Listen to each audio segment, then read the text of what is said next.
Boa noite a todos. Nós estamos aqui hoje para celebrar os 8 anos do projeto Acolher Perdas e Luto. Essa celebração é no dia 16 de abril, onde ele nasceu, em 2018, e hoje a gente tem essa alegria de poder estar aqui com Romão Trigo, que vai nos dar essa honra de celebrar junto conosco numa live onde ele vai dar continuidade nesse tema central que a gente vem fazendo durante a semana, chegadas e partidas. E o tema de hoje é: quando a vida sai dos trilhos, o autocuidado como o caminho possível. Boa noite, Romão! Boa noite, Rô, que delícia estar aqui, que prazer. E a honra é minha, né? A honra é minha de estar com todo mundo, com todo esse povo que, enfim, está conectado de alguma forma ao trabalho e ao projeto. Que bom estar aqui. Eu que agradeço, eu quero ir dando boas-vindas ao pessoal que vai entrando no chat. Quero também agradecer à TV Harmonia, que retransmite a nossa live.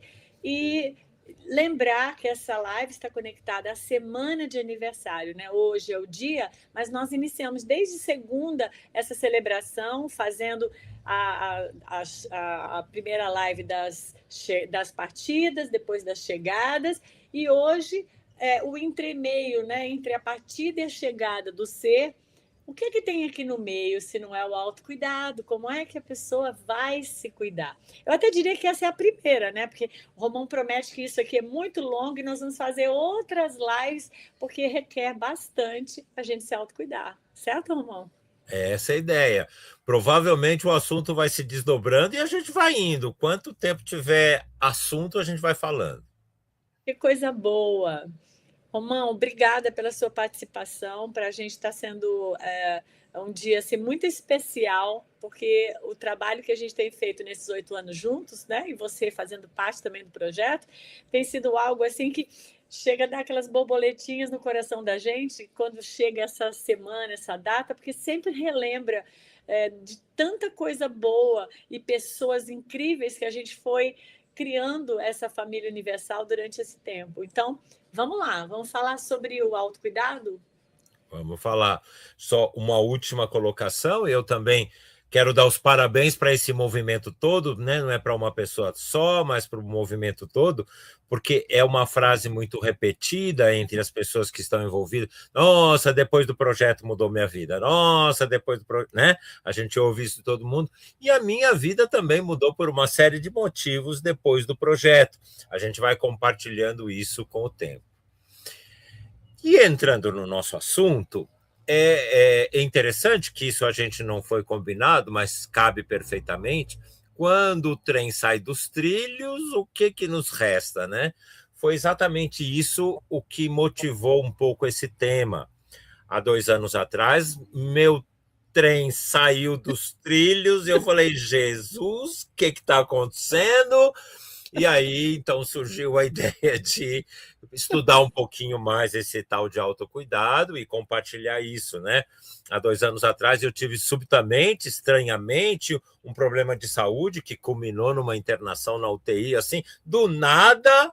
E aí, bom, estamos aqui, o que é isso? Vamos entender. E aí saiu dos trilhos bem, mas acho que já voltou para os trilhos e foi graças a essa proposta do autocuidado. Daí vem essa história. Que sincronicidade isso, né? Maravilhoso. Na nossa conversa aqui hoje, eu acabei preparando isso de um ponto de vista, vocês vão perceber, mais no viés do espiritismo, mas não cabe só no espiritismo. São questões muito amplas. As partes que a gente vai tocar do espiritismo não são só do espiritismo, né? Vou usar um pouco essa metáfora ou essa forma de entender o processo, mas vocês vão ver que isso faz parte de quase todas as tradições e é muito mais uma questão humana. Então, eu trouxe aqui alguns slides e eu queria começar a compartilhar com vocês esses slides. Olha que bonitinha essa foto. Aí em cima podia ser centro espírita, igreja católica, templo protestante, templo budista, qualquer coisa, né? Mas está lá a fila imensa no dia de cura e todo mundo querendo cura para a própria alma, para o próprio corpo, etc. E o dia do estudo do Evangelho ou de alguma obra mais profunda, mais sagrada? Pouca gente. Se a gente invertesse, se a fila tivesse muito maior aqui nesse trabalho de a gente estudar, e nós já vamos voltar a esse tempo, talvez a fila do dia de cura diminuísse bastante. E a primeira provocação que eu queria pensar com vocês, gostaria de ouvir a resposta de vocês, mas a gente vai aqui compartilhando, é assim, vocês cuidam de vocês de verdade? Como é que vocês cuidam de vocês? Né? Como é esse cuidado com a gente mesmo? E o pessoal pode escrever isso no chat. Pode escrever no chat, a Rô pode ir levantando algumas ideias, só para a gente aquecer. Primeiro, a gente cuida da gente. Nossa, a gente faz tanta coisa na vida, né?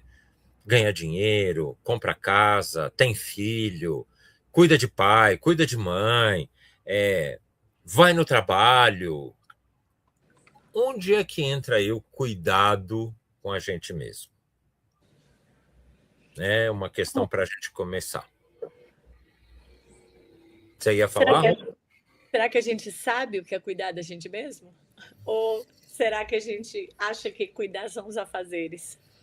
Não é? São os afazeres, cuidar é fazer comida e comer, cuidar de si é ir no cabeleireiro e dar uma arrumada no cabelo, cuidar de si é fazer um regime para ficar elegante, cuidar de si é rezar antes de dormir. O que é cuidar de si, afinal de contas, né? E aí, essa é a primeira pergunta. O que é o autocuidado, né? Eu acho... Bom, vamos assim mesmo. Esse PowerPoint está um pouquinho diferente, mas nós vamos assim mesmo. O verbo cuidar vem de cogitato em latim. E cogitato, cogitar em português, é reflexão, pensamento. Cuidar, portanto, vai ser cogitar, imaginar, pensar. Olha que interessante. Pensar é cogitar, é cuidar. Significa também dar atenção a. Cuidar é dar atenção, é cautela, é precaução. E justamente por isso é curar. Cuidar é curar. A gente vai ficar com esse conceito aqui. É pensar, é imaginar, é refletir, é ter cautela, é ter precaução. Pera, breca, breca, breca esse carro desembestado, porque senão não tem cuidado. E auto, todos nós sabemos, né? Vem do grego autos, que é próprio, de si mesmo, por si mesmo, né? Tudo aquilo que a gente falar, auto qualquer coisa. E aí a gente poderia dizer que autocuidado é refletir, é pensar, é imaginar, é dar atenção, é curar a si mesmo. Então, vamos ficar com esse conceito, é pensar sobre si, mas para quê? Para curar-se a si mesmo. Autocuidado, em última instância, é esse processo de a gente se curar a nós mesmos. Um monte de redundâncias aí, né? Autocuidado é esse processo de cura de um monte de coisas, através do pensamento, da imaginação, da atenção que a gente vai dar para a gente mesmo. E pronto, acabou a nossa conversa hoje, está pronto. Não precisa falar mais nada, né, gente? Casa faz isso, reflete, pensa e você está cuidando. Isso, de si mesmo. E agora, como? Pronto, não precisa mais nada. Como assim? Porque a encrenca é isso justamente com essa palavrinha aqui, si mesmo. O que é o si mesmo? Né? Que é o si mesmo? Alguém arrisca algum pensamento? Pode escrever no chat, ou só pensar consigo mesmo, ou pensar alto aí quem tá ouvindo, né? A Andréa Donatelli escreveu mais profundo do que eu pensava. Né? Então, E aí, Déia e todo mundo que está assistindo, quem é esse si mesmo aí? Resposta complexa, né? Toda a filosofia, toda a psicologia, e por que não dizer toda a teologia está tentando responder. Parece que teologia está tentando responder quem é Deus, mas no fundo é quem somos nós. Parece fácil essa pergunta ou essa resposta, mas essa resposta é muito desafiadora. Quem é você? Né? Quem é você? Esse si mesmo que mobilizou toda a filosofia no Ocidente, por exemplo, mobilizou toda a religiosidade no Oriente, em pergunta, né? As perguntas mais profundas que a Índia fez, depois de um árduo processo de saindo ali do óbvio, da vida mais concreta, de ter que sobreviver, e conforme esses sábios, essas pessoas foram, a grande pergunta é: quem somos nós? Quem sou eu? Isso lá na Índia, e aí com vários desdobramentos no hinduísmo, no budismo e tantos mais. E se a gente vem para o Ocidente, aqui na Grécia, qual foi a pergunta que balizou a filosofia, né? Primeiro tinha lá, aqui é o universo, e onde é que nós estamos? Parecia que as pessoas estavam acordando de um sono, onde que eu estou? E, de repente, quando amadurece a filosofia grega, com Sócrates e Aristóteles, a grande pergunta era: quem sou eu? Né? Essa era a grande pergunta. Do que nós estamos falando? Né? Então, essa resposta, essa pergunta pode ter muitas respostas. Qual é a resposta que o Espiritismo dá? Quem somos nós para o pensamento kardeciano, principalmente? Por incrível que pareça, não é uma resposta muito diferente de outras tradições, né? Nós somos espírito, perispírito e corpo físico.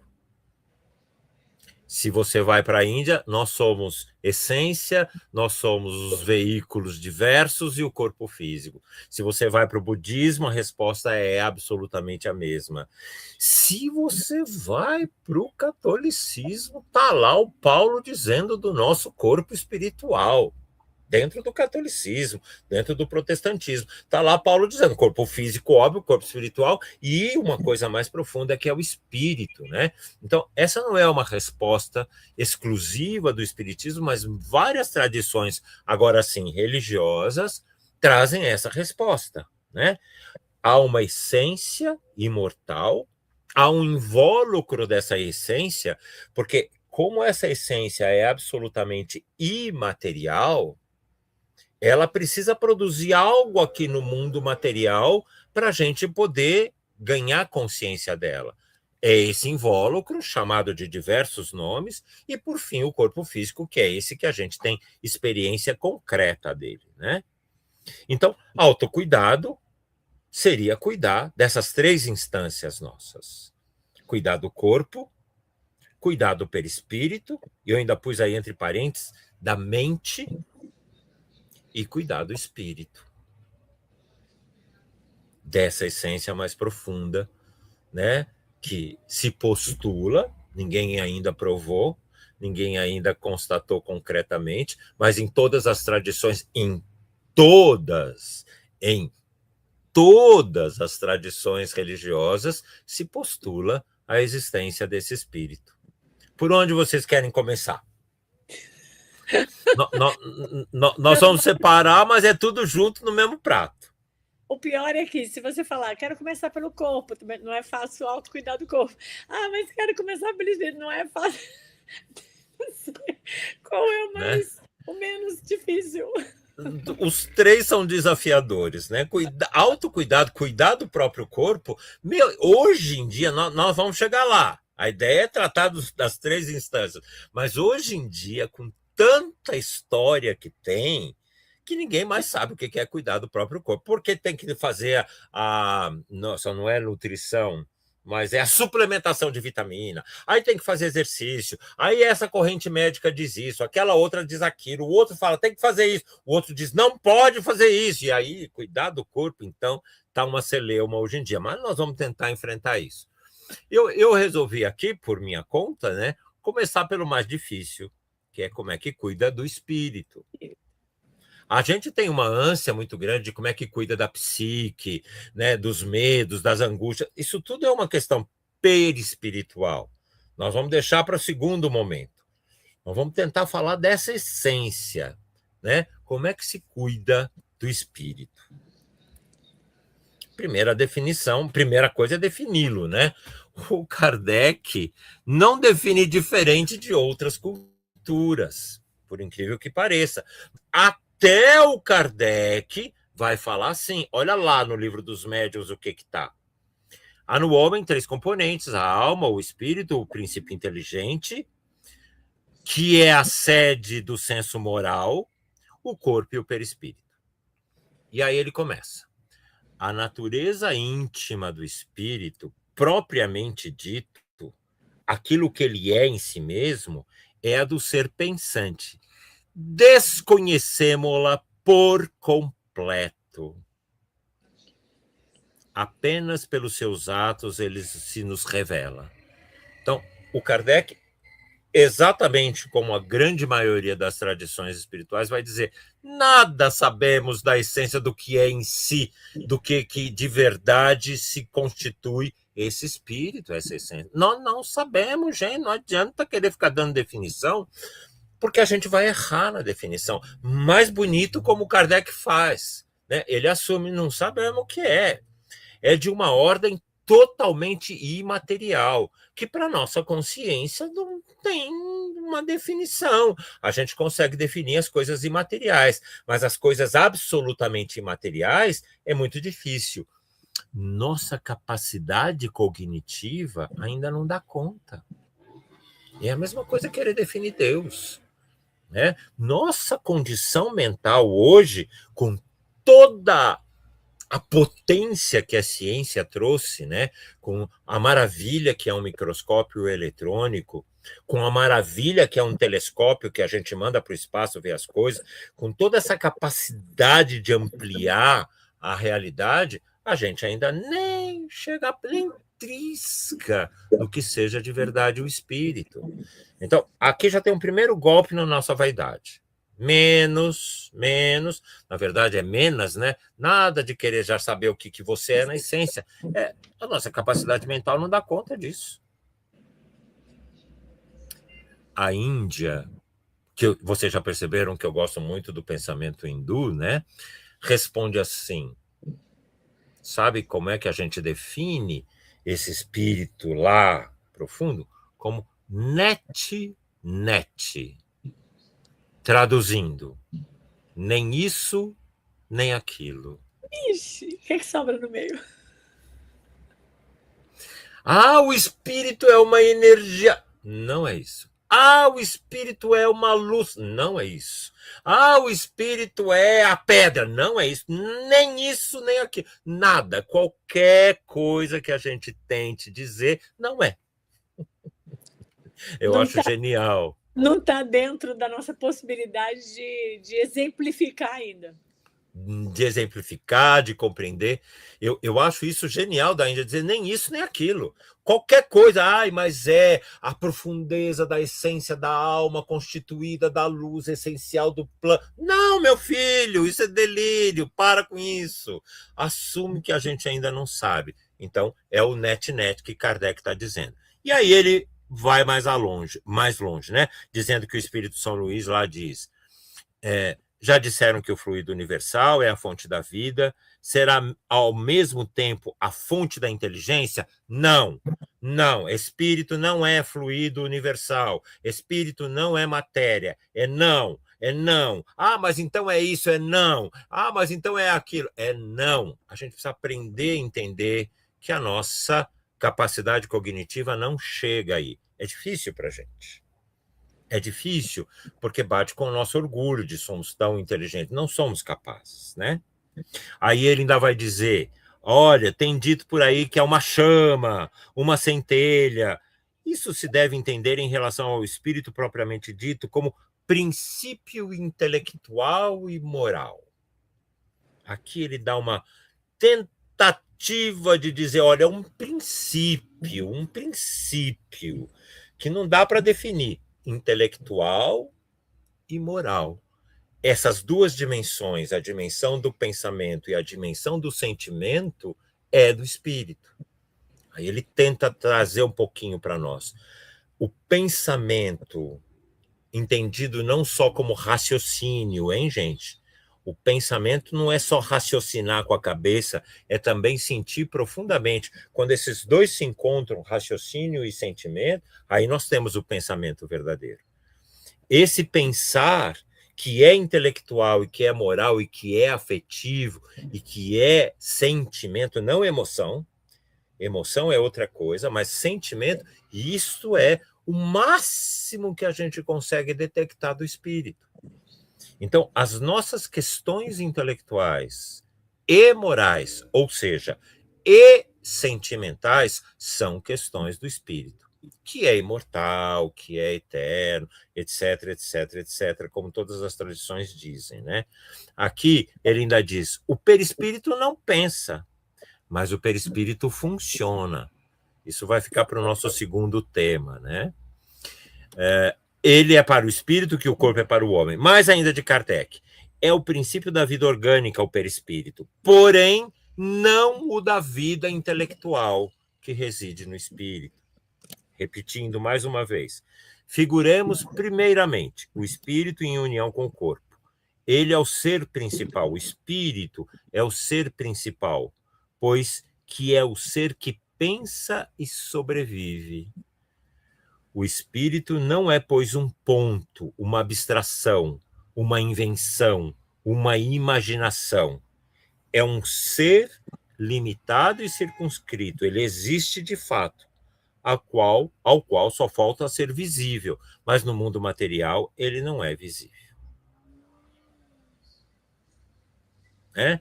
Então a gente vai ficando, é imortal, ele é fonte do pensamento, no sentido de intelectualidade, moralidade, sentimento. É um pouquinho que a gente pode apreender dele. Né? Ainda resumindo mais, o Espiritismo está aí, vai dizer que o espírito é criado simples e ignorante na sua origem, imaterial. Aí está o nosso desafio, tudo que a gente fala, mas é uma energia sutil. Energia é matéria, senhores. Isso é a física que diz. Hoje a física já entende que existe um intercâmbio entre matéria e energia. A velha história do Einstein, né?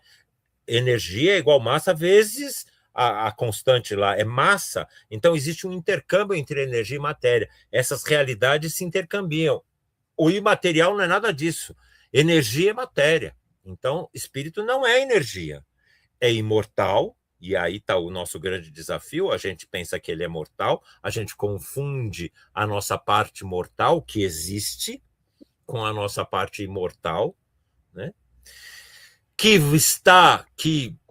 se propondo a ter uma evolução, um aprimoramento, um desenvolvimento moral e intelectual, e que para que ele conseguisse ir longe no seu desenvolvimento moral e intelectual, ele ganha o livre-arbítrio.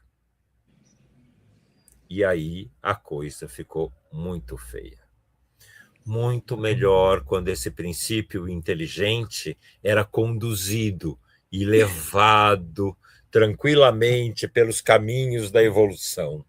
No momento em que nós fomos dotados da capacidade de escolher, desandou. Desandou, porque a gente esbarra na questão, se você agora escolhe, você tem responsabilidade. E a gente não quer a responsabilidade. É melhor se sentir culpado, e aí todas as patologias da culpa, do que se sentir responsável. Ah, mas não é a mesma coisa? De jeito nenhum. Aí todo mundo hoje discute, não, porque a culpa é um erro de não sei o quê, porque a gente não pode se sentir culpado, porque a culpa só faz mal. Não, não temos culpa de nada. A discussão não tem que ser em torno da culpa, meu Deus do céu. A reflexão tem que ser em torno da responsabilidade. Ficar discutindo se a gente é culpado, não é culpado, se devia se sentir culpado, não devia se sentir culpado, é só fugir da raia. É só encontrar uma maneira de se alienar enquanto eu estou preso na culpa.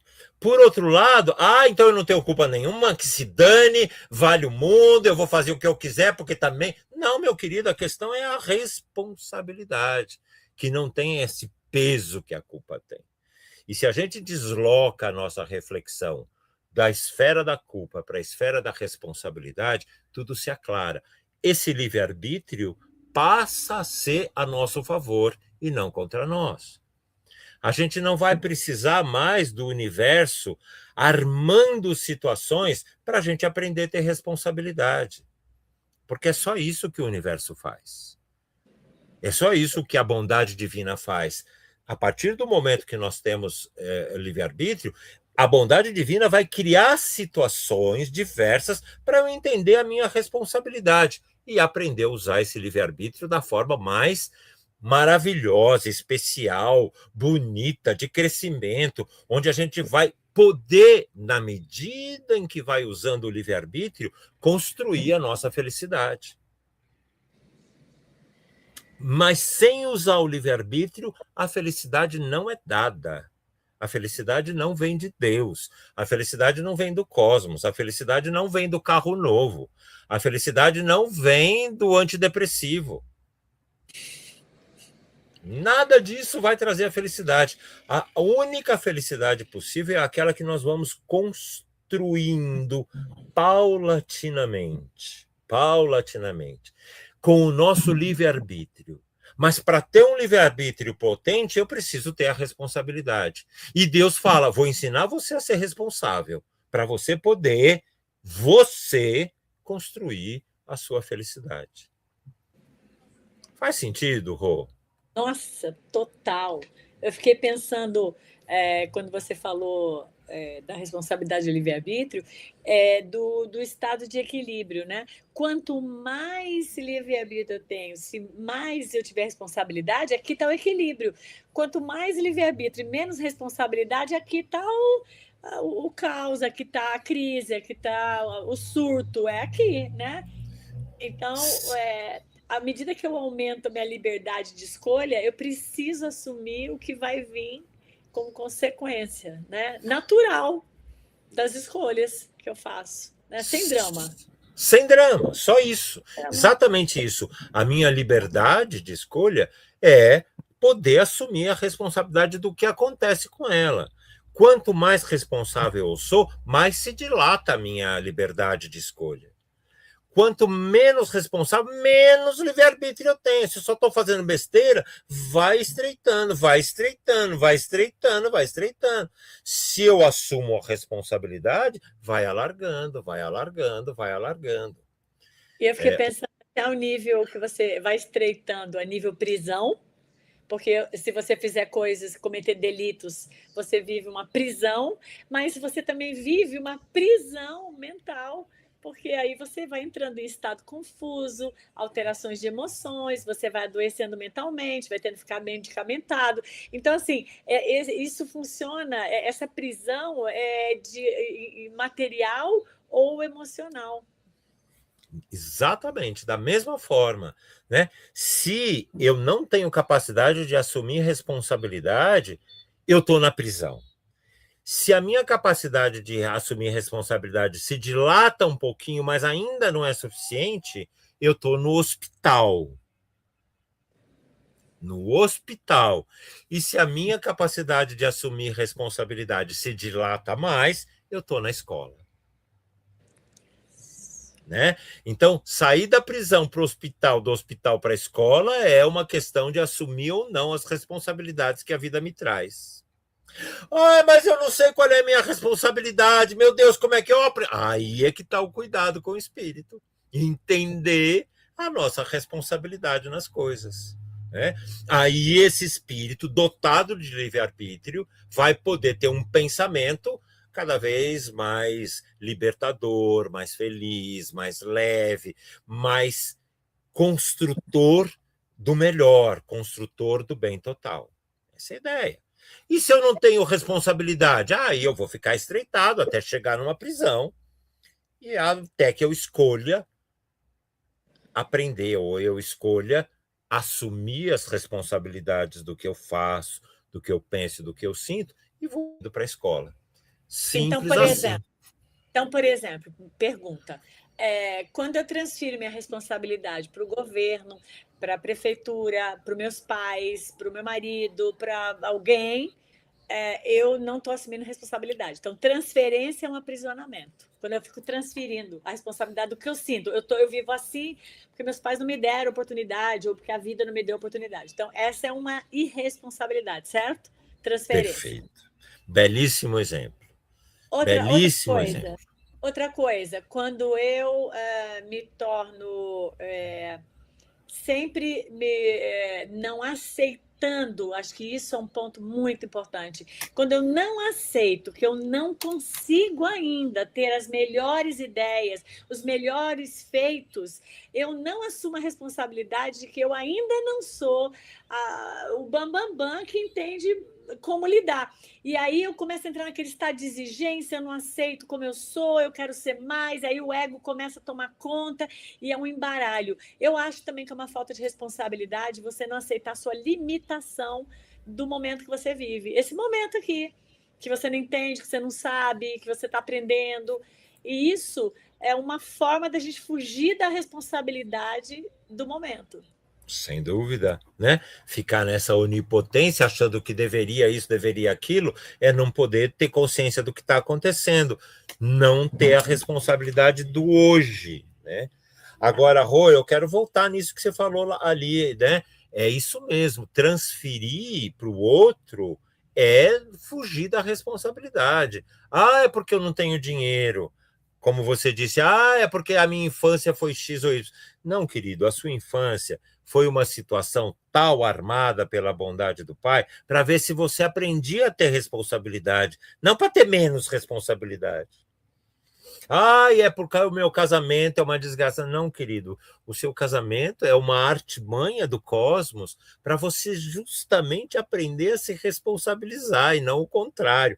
Então a gente fica cego aí, entendendo que a situação que a gente vive é a melhor oportunidade para a gente ser responsável e, portanto, exercitar o livre-arbítrio e, portanto, construir o caminho da felicidade. Quero também fazer outra pergunta, dentro de que você está dizendo que é absolutamente fantástico. Quando a gente vem com uma condição físico-mental, vamos supor, uma limitação, você já vem ou desenvolve na puberdade uma depressão, né, ansiedade, ou algum tipo de doença, ou alguma limitação física, também é uma transferência de responsabilidade quando eu não entendo que eu tenho que viver, aprender a viver, fazer o que eu tenho que fazer com aquela limitação. Sim. Aí eu transfiro a responsabilidade para a limitação, quando que é o contrário. Ela que está me ajudando a ser responsável pela minha vida. Isso é muito importante. Então a gente, vamos dizer assim, transitar de um psiquismo adoentado com a culpa para uma ética da responsabilidade é o passo de autocuidado que a gente precisa fazer. Mas isso não é fácil, não é fácil, a nossa condição ainda é. Então a gente precisava de um pouco mais disso, que é exatamente isso. Na prática, como cuidar desse espírito? E qual não foi a minha surpresa ao ir procurando por aqui, por ali, ainda dentro de uma referência do Espiritismo, que o Espírito da Verdade escreve essa mensagem. Esse famoso, né, para quem gosta da tradição espírita, esse famoso Espírito da Verdade, que todo mundo diz, era o Espírito mais evoluído, é Jesus, é não sei quem. Enfim, são as mensagens mais profundas que a gente encontra em toda a obra kardeciana do Espírito da Verdade, não há dúvida. E ele mesmo diz aí, amai-vos, este o primeiro ensinamento. Instruí-vos, este o segundo. É assim que a gente cuida do espírito. O perispírito vai precisar de uma outras coisinhas, o corpo vai precisar de uma outras coisinhas, mas o espírito, ele vai... A melhor forma é essa frase aqui: amai-vos e instruí-vos. Acabou.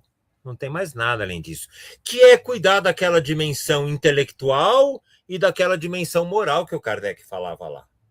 Cuida das duas dimensões que a gente consegue alcançar do espírito. A intelectual, instruí-vos, e a moral, amai-vos, porque essa é a moral. Santo Agostinho já dizia: amai e faz o que quiseres. Santo Agostinho diz assim: ama e você pode fazer o que você quiser se você amar. Não é maravilhoso? O cara entendeu bem a história, né? O Santo Agostinho. E a gente vai aí um pouquinho mais adiante pensando o que significa instruí-vos. Gente, isso daqui no PowerPoint estava lá um pouco de cada vez, mas aí já apareceu toda a surpresa, a gente vai conversando, né? Eu coloquei ali uma perguntinha, não sei se dá para dizer, que é uma questão assim: por que eu fiz tanta questão e é tão necessário a gente se... Estamos agora no instruí-vos, né?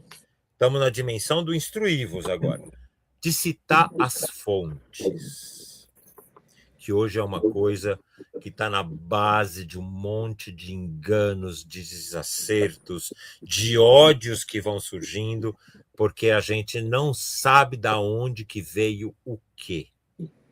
Né? A importância de a gente citar... Olha, está lá no Evangelho segundo o Espiritismo, assim, assim. Você entendeu de onde que vem? Por que isso é importante? Porque a pessoa precisa saber que não veio de Deus, que não veio de Jesus, ou que não veio do homem da esquina, ou que não veio do cara mais grosseiro que a gente conhece. Precisa saber de onde que veio as coisas. Na nossa confusão aqui no Brasil, nesses últimos anos, tem muito disso. As pessoas saem por aí que nem papagaio repetindo coisas e não tem a menor ideia de onde que veio aquilo. Às vezes foi a fala mais imbecil que um ser desprezível, desculpa a grosseria, né? Um ser desprezível fala uma frase imbecil e eu saio por aí dizendo como se fosse a coisa mais bonita. Não sei de onde que veio aquilo e saio repetindo. Hoje, no Brasil, a gente está vivendo uma ignorância generalizada muito grande por causa disso. Que nos leva ao primeiro ponto importante da instrução: o que é doxa e o que é episteme. Doxa, estamos lá em Sócrates, hein? Estamos lá em Sócrates, 2.500 anos atrás. Doxa é opinião. Ah, eu acho isso, eu acho aquilo. Ah, na minha cabeça é assim. Ah, para mim é assim. Ah, eu acho que a gente tem que matar todo mundo que não pensa que nem a gente. Ah, eu acho que não. Eu acho que a gente tem que soltar todo mundo que gosta de matar. Você acha? É doxa, tá bom. Tem critério nenhum nessa posição, nesse posicionamento que você está assumindo. Diferente de episteme, que dá a palavra epistemologia, que é quando você justifica, você chega a uma conclusão de uma maneira mais lógica, mais coerente. Chute e pensamento sustentado. Eu chego à conclusão que isso é o melhor por causa disso, daquilo, vivi essa experiência, aconteceu aquilo tudo, eu vi isso acontecer, eu aprendi um monte de... Junto tudo isso e falo, por isso que eu penso dessa forma. É a verdade? Não, mas é uma episteme, é um conceito pensado, refletido, sustentado, que pode ser falso, mas pelo menos ele tem um embasamento naquele pensamento. Doxa não, me deu na cabeça que é assim, eu vou fazer assim. Achismo. Achismo puro. Porque eu vou pegar aqui na ferida hoje no Brasil. Ah, porque eu acho que comunismo é isso. Você foi estudar o que é comunismo? Isso é comunismo na sua cabeça, na cabeça do outro e outro. Ah, porque eu acho que satanismo, vou dar um exemplo mais radical ainda, que satanismo é isso. Você foi estudar o que é satanismo? Ah, não, porque Lúcifer é o demônio. Você foi estudar o que é Lúcifer? Esse é um exemplo muito bom. Esse é um exemplo muito bom. Não, porque Lúcifer... Você foi estudar o que é Lúcifer? Isso daí é o que todo mundo fala, é o achismo sobre Lúcifer. Você foi estudar o que é Lúcifer? E aí a gente cai do cavalo quando a gente vai estudar o que é Lúcifer. Cai do cavalo. Eu caí do cavalo, né? Porque a gente vai aqui ouvindo Lúcifer é o demônio, é o diabo, como se isso existisse, mas é o demônio, é o diabo, é o rei das trevas, é o anjo que caiu. Aonde? Aonde que é o anjo que caiu? Quem que inventou essa mentira? Ah, tá na Bíblia. Que tá na Bíblia nada, meu filho. O que é que está na Bíblia? Só para dar um exemplo da nossa profunda ignorância doxológica e da nossa falta de epistemologia. Lúcifer é a luz que vem do céu. É o planeta Vênus que aparece junto com a luz. Teoricamente, a gente deveria dizer, numa teologia por aí, que Lúcifer é Jesus e não o rei das trevas. Aí a gente fala, mas como é que foi essa confusão? Doxa, opinião daqui, opinião de lá, chuta daqui, chuta de lá, ninguém estuda nada e cai nesses absurdos aí. Isso para dar um exemplo teológico, que é o mais fácil. Se a gente for para o campo da política, meu Deus, é de cortar os pulsos. Se a gente vai para o campo da filosofia, piorou. Piorou. Né? Então, o único jeito de a gente poder ter um pouco mais de embasamento na nossa opinião e não ser um tolo repetindo tolices é estudar. Estudar o quê? Já está aí a resposta, né? Tudo. Metafísica, evangelho, tudo. Tudo. Física, metafísica, química, religião, relacionamentos humanos, estudar tudo. O instruir-vos implica em a gente estudar. Gente, é assim que a gente cuida do espírito. Ah, mas eu não gosto de estudar. Pois é, e aí você fica sem autocuidado. Para alguns, o estudo, que não é sabedoria, é só estudo, é remédio amargo, mas às vezes precisa tomar um remédio amargo. A gente precisa se debruçar. E eu coloquei aí, por exemplo, o estudo da metafísica, que é um estudo muito interessante. Se a gente está querendo cultivar alguma coisa mais profunda, então poder estudar o Evangelho, segundo o Espiritismo, o Evangelho de Jesus e outros livros sagrados.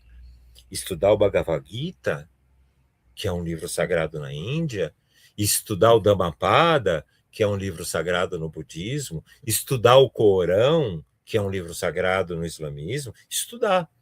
Estudar, não é obedecer, não é ler para decorar e ficar submisso. Estudar, ver se tem coerência, se não tem, onde tem coerência, onde não tem, aqui deve ser uma interpolação, ali não. Estudar de verdade a metafísica toda. Isso faz muito bem ao coração. Conversar com esses sábios que escreveram esses livros faz muito bem ao coração. Vai trazendo uma outra dimensão para a gente.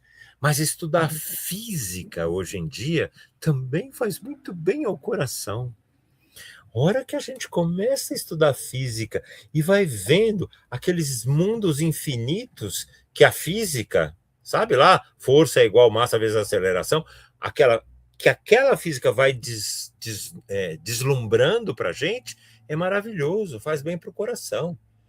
Nesse mundo tão pessimista que a gente vive, onde está tudo tão, como é que eu vou dizer, tão amargurado, né? É guerra para cá, é destruição para lá, é feminicídio não sei aonde, é só tragédia. Estudar astronomia. Meu Deus, que alento! Que alento quando a gente começa a entender que o universo é esse. Estudar biologia. Meu Deus, que maravilha que é estudar como é que funciona uma célula. É assim absolutamente inspirador. Estou falando de biologia, estou falando de astronomia, estou falando de física, né? Que são as ciências mais basiquinhas que a gente tem por aí. Quanto mais a gente vai estudar coisas mais sofisticadas e mais profundas, né? Acontece que a instrução de verdade só se completa quando a gente põe na prática e vê se funcionou. E esse passo nós não damos, gente. A gente fica só na decoreba, isso não é estudar. Estudar se completa quando a gente estudou, entendi, agora eu vou aplicar. Olha, funcionou. Aí virou sabedoria. Não funcionou. Ah, então tem alguma coisa que eu não entendi direito, que está errado, precisa ser reformulado. Testar na prática aquilo que a gente sabe é fundamental, porque senão é só vazio. Porque aí você estuda, mas não vive uma vida coerente àquilo que você aprendeu. Você aprendeu uma coisa, mas não aplica ela. Então, né? Você é coerente àquilo que você passou a estudar, a dar valor. E, portanto, você não pode afirmar que o que você estudou é bom, é útil, é verdadeiro, se você não aplicou. Se você não aplicou e não te mudou. E não te mudou, e não causou um efeito que pode até causar um mau efeito. E aí você vai ver, não é assim. Né? Não é assim. E vai rever, e vai reformular.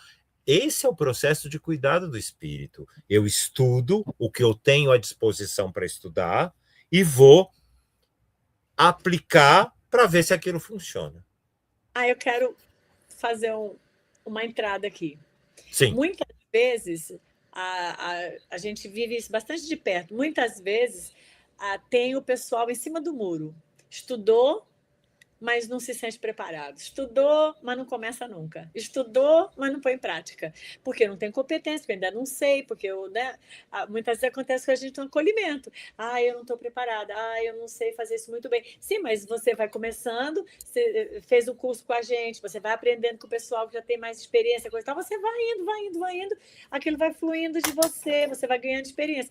Não, mas eu não sei ainda. Então, muitas vezes, existe isso. A pessoa lê 30 livros por mês, mas não aplica.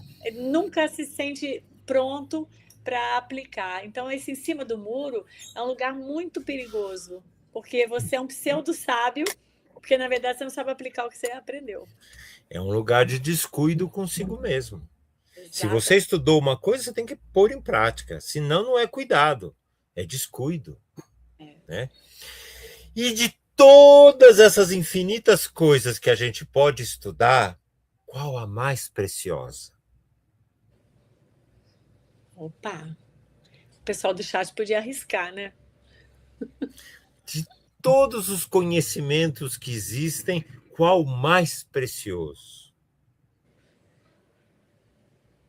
Eu acho que o amor ainda não é. Tá quente, ainda não é. Tá morno. Eu acho que... eu ia falar isso de si mesmo, para encontrar a si mesmo. O estudo de si mesmo, né, gente? Aquele famigerado e maravilhoso autoconhecimento. Esse é um estudo preciosíssimo, né? Que está à nossa disposição, se conhecer. Isso é autocuidado. Isso é cuidar do espírito. Do espírito. É se conhecer. Né?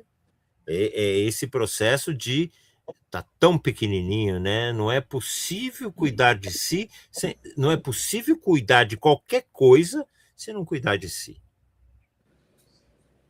Esse é um estudo que alarga, que amplia a nossa consciência. E está muito pequenininho aí, né? Mas assim, a gente pode desmembrar o tal do autoconhecimento em algumas instâncias. Isso mereceria uma live só disso, né? Como que é esse processo de autoconhecimento. No mínimo, 3 momentos ou 3 processos desse autoconhecimento a gente pode pensar. A gente vamos chamar aqui de autoesclarecimento. Saquei. Nossa, entendi por que eu estou tão irritado assim. Entendi por que eu estou Nossa, desatei a falar, não parei de falar naquele momento. Entendi por quê, porque eu estava muito ansioso naquele momento. Eu estava irritado porque de manhã tinha recebido, né? Esse clarão que dá e eu falo, nossa, entendi o que eu estou fazendo. É uma dimensão. Mas essa só não basta de ter os insights. É preciso que eu entenda de onde que veio aquilo, como é que isso começou, por que que esse padrão se repete na minha vida.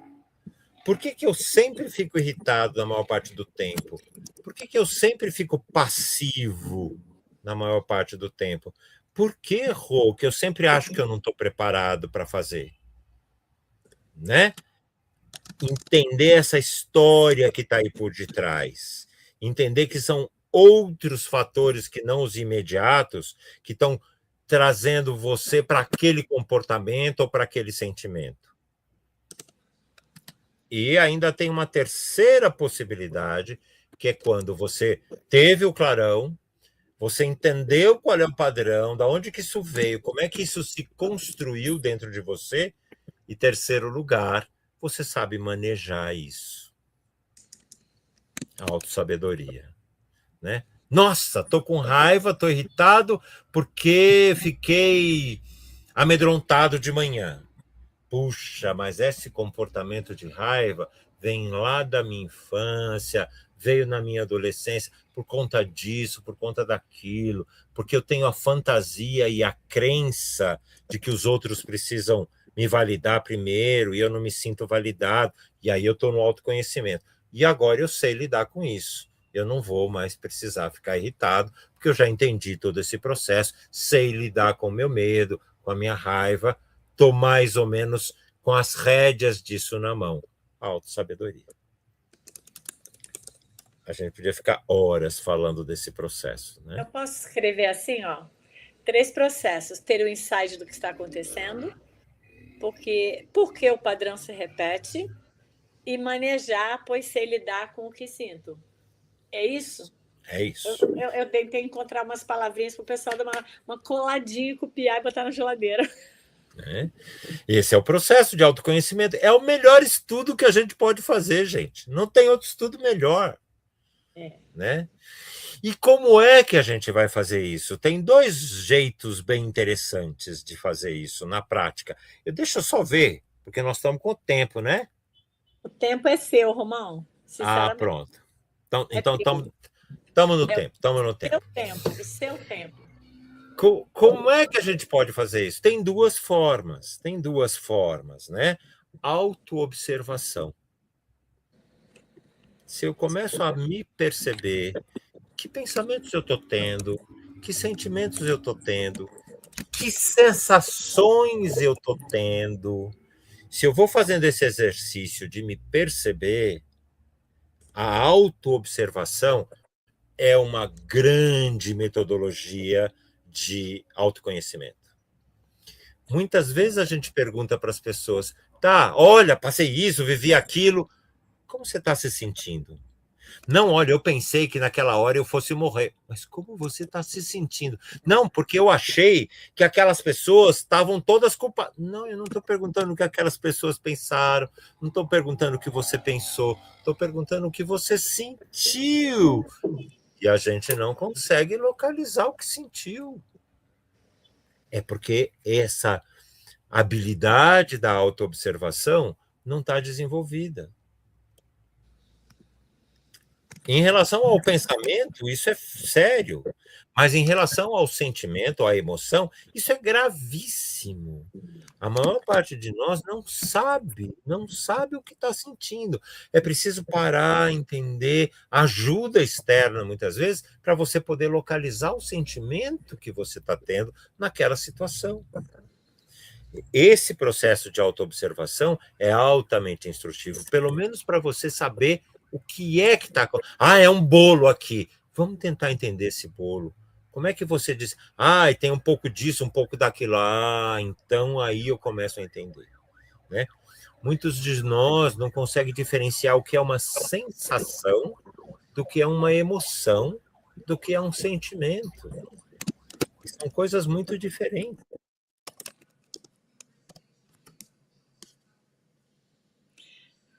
Gente, ele está só rodando um pouquinho, mas ele volta.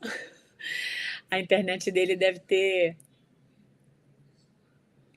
caído um pouquinho. É, ele caiu, mas ele vai voltar. Vamos só dar um minutinho para ele retomar, porque nós estamos aqui, ó. Enquanto vocês esperam o retorno do Romão, eu vou colocar até essa primeira observação aqui que ele fez, ó. Duas formas, ele vai falar a segunda.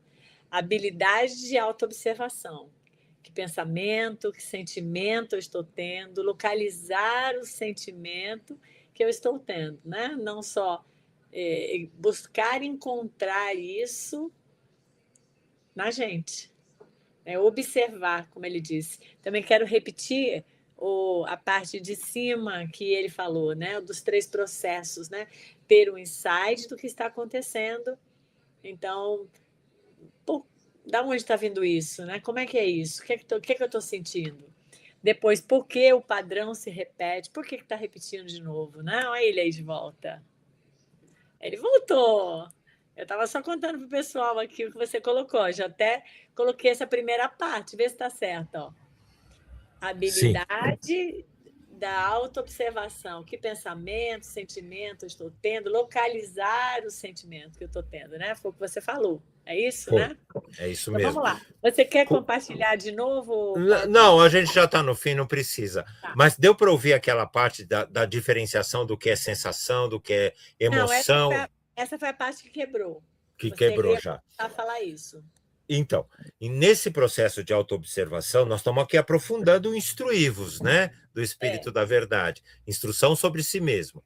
Às vezes a gente não consegue, porque a autoobservação é pequena, porque a gente é convidado a se distrair da gente o tempo inteiro, a gente não consegue diferenciar o que é uma sensação, o que é uma emoção e o que é um sentimento. São coisas muito diferentes e a gente embola isso tudo e não consegue entender. Tudo isso precisa de um tempo. Na medida que a gente vai conseguindo se observando, entender essas coisas, o autoconhecimento vai vindo. Sensação é sensação. Calor, frio, coceira, seco, isso é sensação. Emoção é a raiva, é o medo, é a tristeza, é uma coisa que rompe dentro de nós. Quando essas emoções se misturam com um pensamento, aí a gente tem um sentimento. Eu estou com uma raiva e eu quero ter raiva mesmo dessa pessoa, porque essa pessoa me prejudicou e eu vou cultivar essa raiva, eu estou no ódio, isso já é um sentimento, por exemplo. E claro que a gente está sempre falando dos sentimentos positivos, a ternura. Eu sinto um afeto por aquela pessoa, mas eu já sei que é um afeto suave, delicado. Então, ternura é um sentimento. Entender esse universo nosso, entender esses universos mentais, ajuda na autoobservação. E para a gente ir caminhando aqui para as nossas conclusões, qual é o outro grande, imenso e maravilhoso professor de autoconhecimento? Tem um outro professor muito melhor do que a autoobservação, do que qualquer coisa. A convivência. A convivência na família, a convivência na escola, a convivência na sociedade. Nas relações humanas é onde a gente mais pode, não é que vai, não é obrigatório, mas é onde a gente mais pode conhecer sobre nós mesmos. O que me incomoda, o que eu gosto na convivência, como é que eu fico na convivência, como é que eu sinto essa pessoa, como é que eu imagino que essa pessoa me sente. No fundo, o que eu acabo falando com determinadas pessoas e não falam com outras. Tudo isso vai dando pistas imensas de como é que a gente é, né? Desse conhecimento de nós mesmos. Que padrões? Olha, de novo eu estou repetindo a mesma escolha. Então, autoobservação e convivência social são as coisas que mais nos ajudam nesse quesito.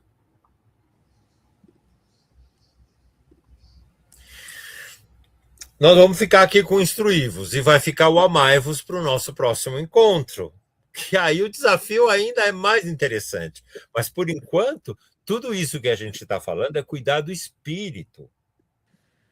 Ai, Romão, mas como é que eu cuido do meu medo? Como é que eu cuido das minhas emoções? Como é que eu cuido das minhas doenças? Calma. Essa é a dimensão perispiritual e a dimensão corporal. A gente chega lá. Mas, nesse momento, seguindo um pouco a proposta do próprio Kardec, né, instruí-vos e instrua-se sobre si mesmo. Quem é você? Quem é você na fila do pão? Né? Observar-se e conviver com atenção, com presença, são as melhores formas. Gente, conviver é bom para um monte de coisa, para a gente se deleitar, para a gente gozar de coisas gostosas, um monte de coisas. Mas uma coisa que ela é também é professora em autoconhecimento.